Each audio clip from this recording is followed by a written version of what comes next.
بسم اللہ الرحمن الرحیم۔ دیکھیے، ایک صاحب نے یہ سوال کیا ہے کہ سورۃ النساء کی آیت نمبر 101 تو نماز خوف کے بارے میں ہے، تو پھر ہم سفر میں نماز قصر کیوں کرتے ہیں؟ دیکھیے، وہاں سورۃ النساء کی آیت نمبر 101 میں کہا گیا، اعوذ باللہ من الشیطان الرجیم وَإِذَا ضَرَبْتُمْ فِي الْأَرْضِ فَلَيْسَ عَلَيْكُمْ جُنَاحٌ أَن تَقْصُرُوا مِنَ الصَّلَاةِ۔ جب آپ لوگ سفر کریں تو کوئی گناہ نہیں ہے، کوئی مضائقہ نہیں ہے کہ اگر نماز میں کمی کر لو۔ ان خفتم ان یفتنکم الذین کفروا، اگر تمہیں خطرہ ہو، اگر تمہیں اندیشہ ہو کہ وہ لوگ جنہوں نے کفر کیا ہے وہ آپ کو کسی فتنے میں مبتلا کر دیں۔ ان الکافرین کانوا لکم عدو مبینا، بلا شبہ انکار کرنے والے یعنی یہ کافر آپ لوگوں کے کھلے دشمن ہیں۔ تو یہاں جو بات بتائی جا رہی ہے کہ اگر تمہیں کافروں سے اندیشہ ہو، خطرہ ہو، تو آپ نماز پڑھ سکتے ہیں۔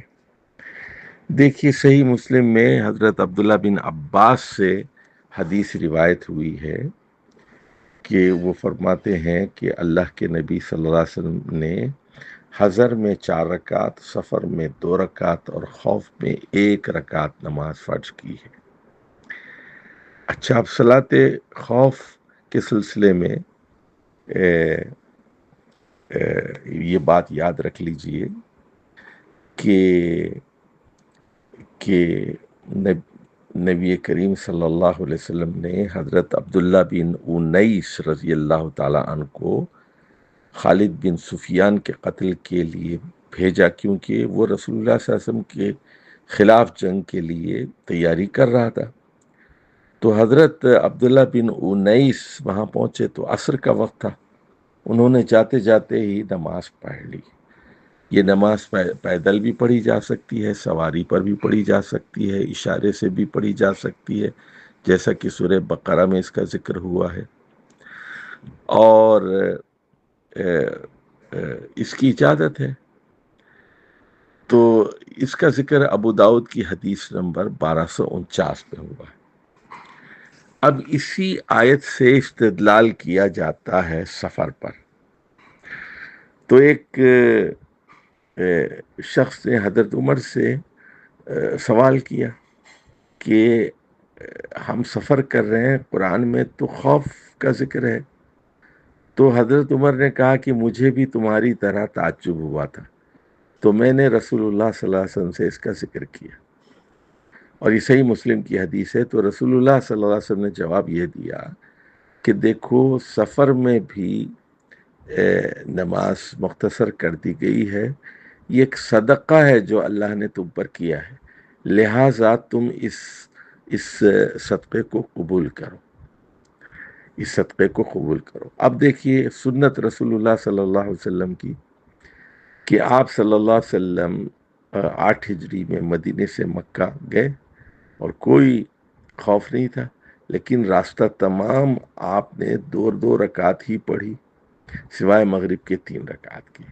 یہ نسائی کی حدیث ہے، حدیث نمبر 1436۔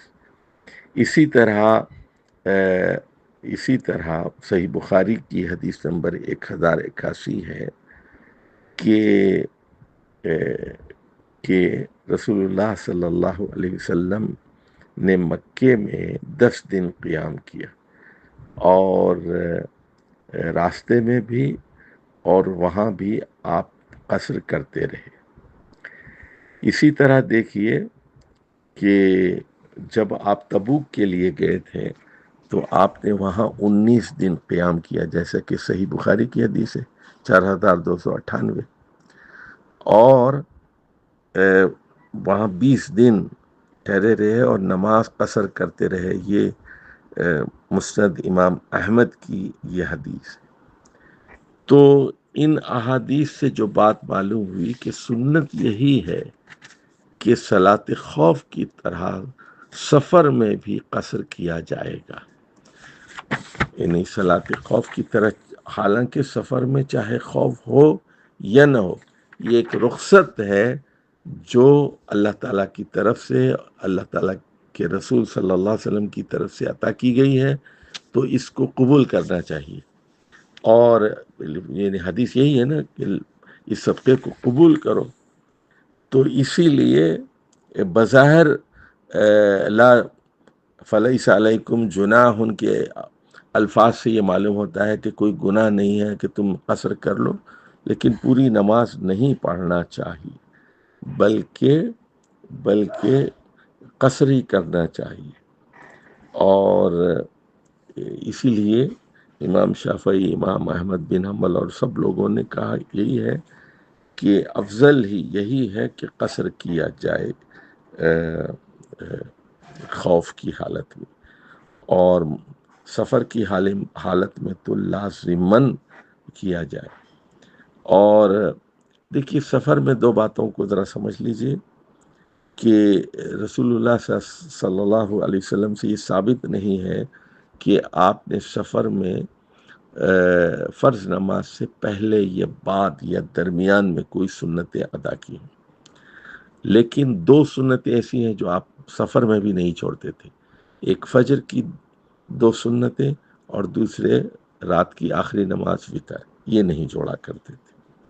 اور اسی پر حضرت ابو بکر، حضرت عمر اور حضرت عمر کے بیٹے حضرت عبداللہ بن عمر رضی اللہ تعالی عنہما کا عمل تھا، جیسا کہ صحیح بخاری کی حدیث نمبر 1102 کہتی ہے۔ تو یعنی یہ بات معلوم ہوئی کہ صلاۃ خوف کے حکم میں صلاۃ سفر بھی شامل ہے، اور سنت رسول صلی اللہ علیہ وسلم اور سنت صحابہ اور اجماع سے یہ بات ثابت ہے کہ مسافر قصر ہی کرے گا۔ اللہ عالم بالصواب۔ السلام علیکم ورحمۃ اللہ وبرکاتہ۔